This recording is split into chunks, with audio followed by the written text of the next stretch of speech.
Hi everyone, thank you for joining me again. My name is Samuel Okeshusi. This is the Spirit of Freedom Ministry, and I'm glad you've been following up my testimonies, my life story series that I started a couple of weeks ago. And last week I talked about settling in America, which was the part one of that. So I called it part 4.1, part 4.1. So this one will be part 4.2. Hopefully I can round off the part of the series, or which is settling in America. This is part 4 of the series. The series is my life story from birth, growing up in Nigeria, traveling to America, now settling in America. So settling in America, I divided it into 2 parts. So which is part 4.1 and part 4.2. So today will be part 4.2, continuing from where I stopped in the last video, which was part 4.1 when I arrived from Nigeria with my $80 and how I was able to complete my master's that I came for, my MSc in computer science at Western Illinois University. That was 2018 in the summer. So now this is the continuation. So after I finished my master's and I met my wife online, and so during the summer we were talking, we're getting close. She came to Chicago to see me, and then I still managed with my best friend, my wife. So she came to Chicago to visit me, and I came to Springfield where she was settled with her family to see her. So when I finished my program at Western Illinois University, because we were getting to know each other, I moved in with our father-in-law.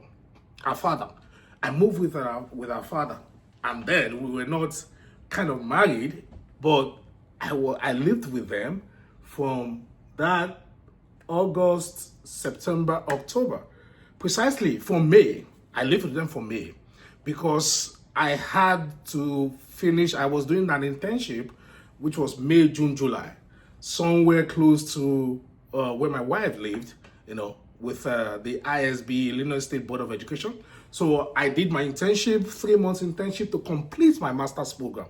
So I finally completed my master's program in July 28th, I think on July 28th. But while I was going for that internship, I was living with them from middle of May, June, July. So then I finished my internship at the end of July. Then I still continued living with them, hoping to get a job. And according to the policy, the immigration policy in the United States of America back then, when you finish your master's with your student visa, you are expected, if you don't want to return back to your native country, you are expected to get a job in your line of study within 90 days after your graduation. So meaning that after July 28th that I finished my master's, by August, September, by the end of October, I should get a job. I should get a job. But unfortunately, I couldn't get a job in August. I couldn't get a job in September. And I was in October helping my father-in-law. While I was living there, they had 3 horses. So I would go to the stable and help clean up the poop of these horses, feed them, and help him mow his yard, or sometimes there's a name for it. Why did I forget that? Weed whacking, like cutting the grass anyway. And this is a big property, of almost like 5 to 6 acres of land. So I would weed whack that sometimes, just to make life easy for him. If he could accommodate me and even feed me then, so that is the least I could do. Don't forget, Moses served his father-in-law taking care of his flock. If you look at the book of Exodus 3:1, it says one day Moses was tending to the flock of his father-in-law, Jethro, the priest of Midian. He led the flock far into the wilderness and came to Sinai, the mountain of God. And we all know the story. And he saw fire and God spoke to him. So he was actually serving his father-in-law, Jethro, taking care of his flock when he had an encounter with God. And I think Jacob also experienced something like that, serving his father-in-law, to marry one of the daughters.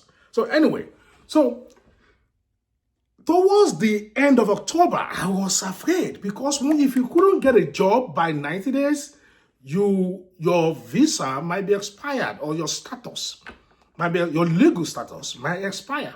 So then I remember fasting and praying at the basement of my father-in-law's house one day. And I was praying, God, what is all this? Whatever. I started more like a warfare prayer. Like, God, send fire against any demonic force trying to stop my moving forward. That night I had a dream. I had a dream that this entity, in Nigeria we can call it masquerade, was coming towards me to take me into the wilderness. There was this bush, like forest, into the woods. Who knows what it was going to do? So he was coming to pick me up and take me in there. As he was coming, one way or another, I just received a pistol, a handgun, a pistol in my hand. And I shot the masquerade, the entity. And when I saw, instead of bullets coming out, it was fire that came out. And the fire started from the face of this masquerade, started burning the masquerade until the masquerade fell down and was consumed with fire. Then the dream was over. That was about a week before the end of that October. So the next day or next 2 days, I checked my email and I saw that, one company is just advertising, do like a job workshop, where people will just come and all that from another city, but they came to Springfield to do like a workshop, probably to recruit. And I went there. And I talked to the head of the HR who came to talk about the company and all of that. But it's like 45 minutes drive. And then she took my application, and lo and behold, I got a job. The company gave me the necessary document again to verify, to ensure that I was still legal. I still maintain my legal status in America. Almost like 3-4 days before the end of October. So I actually officially resumed, I think November 1st or something like that. Who knows? But I got the necessary document. I was employed and all of that. And that maintained my status. That was God right there. Then I began the job in November. I would drive 45 minutes or almost 1 hour. Sometimes I had to get to the company 6 in the morning, 6 a.m. I had to clock in the morning. And the level I got in was not the level I expected or even my qualification. But it wasn't like a salary job. It was more like hourly, not my status. But I took it. Better than sitting at home and just eating my father-in-law's food for nothing. So I would drive 45 minutes. I had to get to Decatur by 6 a.m. in the morning. And sometimes there would be winter. I would be driving into the snow, through the snow, the fog, and all of that. So after I received my first paycheck, the first 2 weeks, they won't give you money. Then you will receive it. So I received it towards the end of November. And when I received it, I felt sad in my heart. I was like, God. So all of this work I've done for the whole of this month is just this. I was ungrateful. A little complaining. Like, God, this $800 or so after removing tax and all of that. So for all of the work I've done for this whole month, I felt sad. As if God saw my heart. That same moment, in the next 5-10 minutes, my supervisor then just came, because he has a brother in that same company, a younger brother, who is a manager of another unit, And the manager, supervisor came and said, Sam, I heard this other unit, they are looking for an quality assurance inspector. Yeah. Quality, I was trying to remember the title. Anyway, quality assurance inspector. So that you might want to apply that. I think that is still fitting to your qualification down here. And lo and behold, I applied. And that took about the whole of December. I was expecting, I had the interview sometime in the middle of November, but I was like, okay, you guys should call me. What is the delay? But eventually, towards the end of December 2018, I received an offer letter. And on the first working day of 2019, I started in this higher position, getting a promotion within a month. But what I want to let you know also, if I was not consistent, driving 1 hour in the fog, in the snow, starting at that lower level and not being diligent at the lower level, my supervisor would not have recommended me to his younger brother, who was the manager of the quality assurance unit. Do you understand what I'm saying now? So, all these challenges facing giants, to confirm what I said last week, God said, I will not give you the land immediately.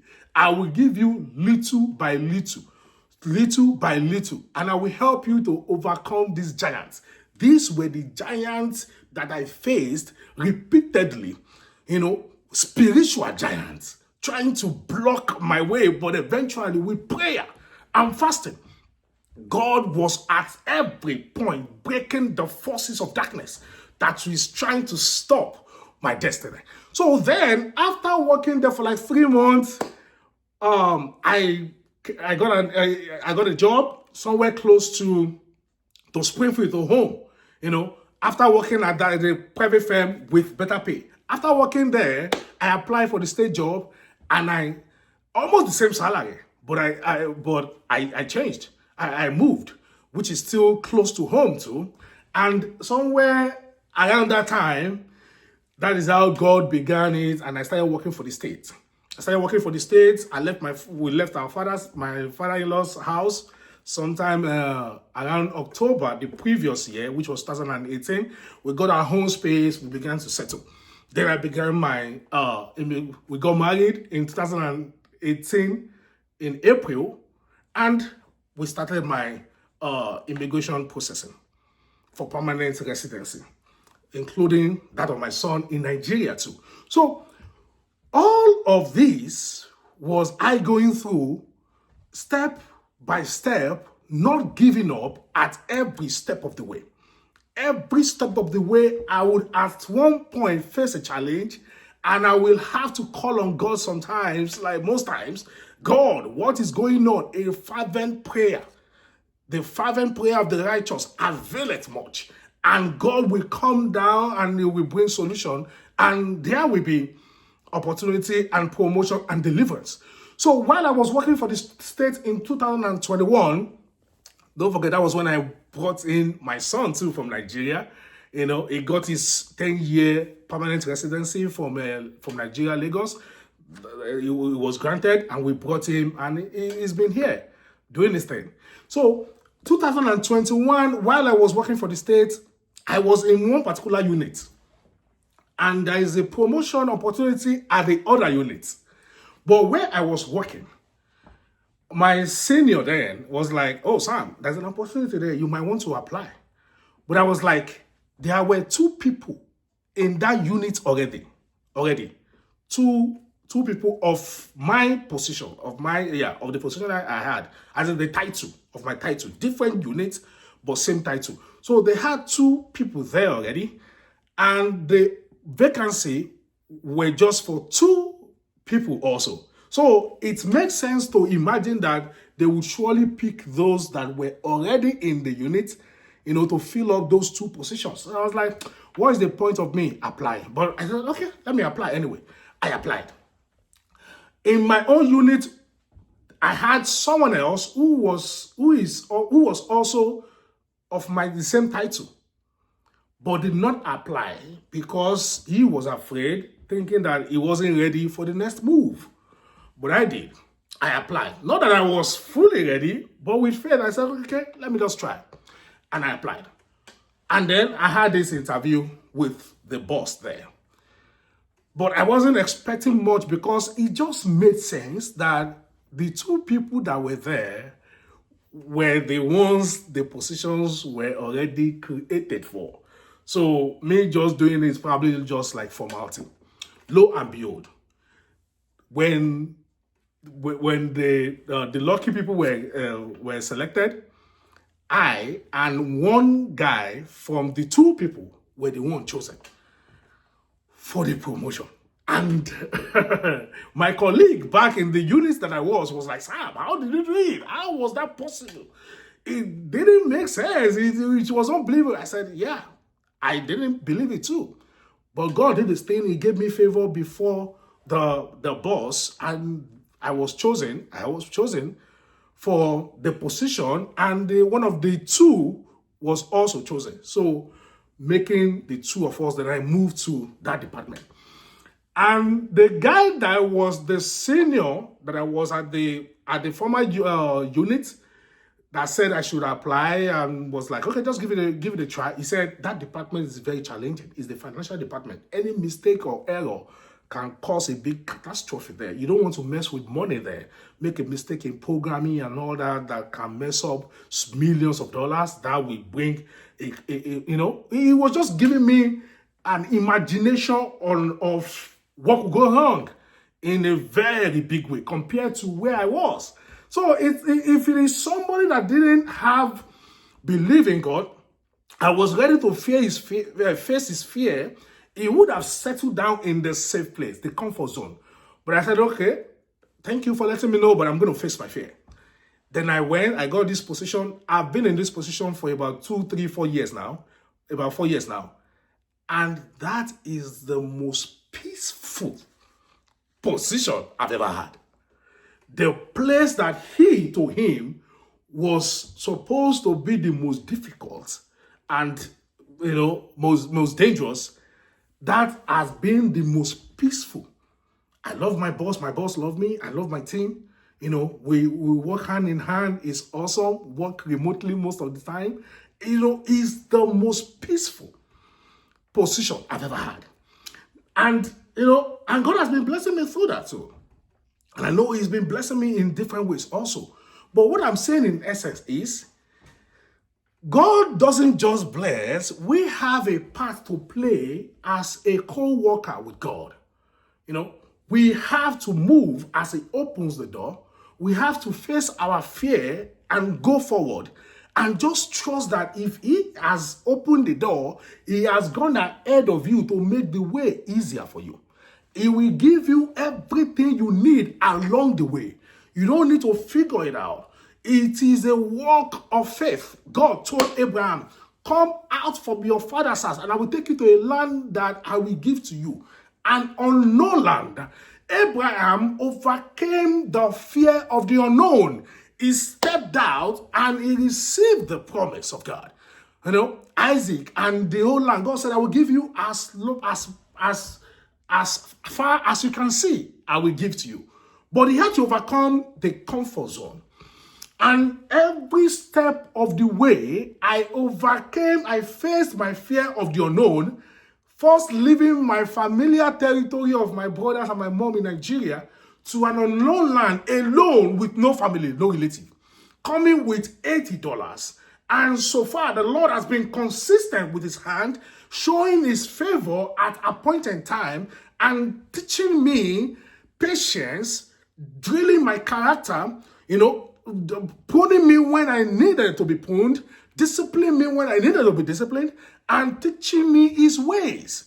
That is how God does. He is taking you somewhere, but at the same time as he is taking you, he is also shaping you. He is also purging you. He is also pruning you, removing some things that needs to be removed and developing your trust and absolute trust in him. So whatever I have become is not by luck. It is the grace of God, and it is me working along with him to fulfill his will for my life. Do you understand now? So I just want to encourage anyone who is in any situation right now.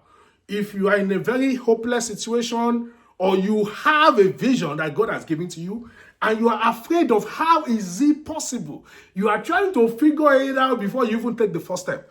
It doesn't work that way. The walk with God is a walk of faith. You cannot see the end from the beginning. He sees the end from the beginning. If he has opened that door for you, be bold to walk through it. Walk through it and trust him. Do not be comforted in the comfort zone. You will not grow in your comfort zone. You will remain the same. Think of the generations that want to come ahead of you. Think of the curses that you have been chosen to break. Think of the opportunities that you want to create for your unborn children and even for your children. Be bold. The devil will create imagination of impossibility in your head. But with faith and trust in God, it is possible. It is just a mirage. When you get close to it, you will see that, oh, the way just shows up. Oh, help just rises. Oh, supply just rises. And you will be like, wow, I thank God I did not listen to the discouraging voices. I thank God I took the step of faith. The step of faith is the step to victory. Do not be afraid. Go forward. Pursue the vision and see the miraculous hand of God. Thank you for watching. And this will be the concluding part of my testimony. And next video, I probably will just highlight the few things that has kept me going. You know, the few things all through my journey since I was born till now, probably 5 to 8 points, the things that are the cornerstone, the values that I rely on, that I work with, that has been my guided lamp. Join me in the next video. You will be blessed. Have an awesome week. Love you guys. Bye for now.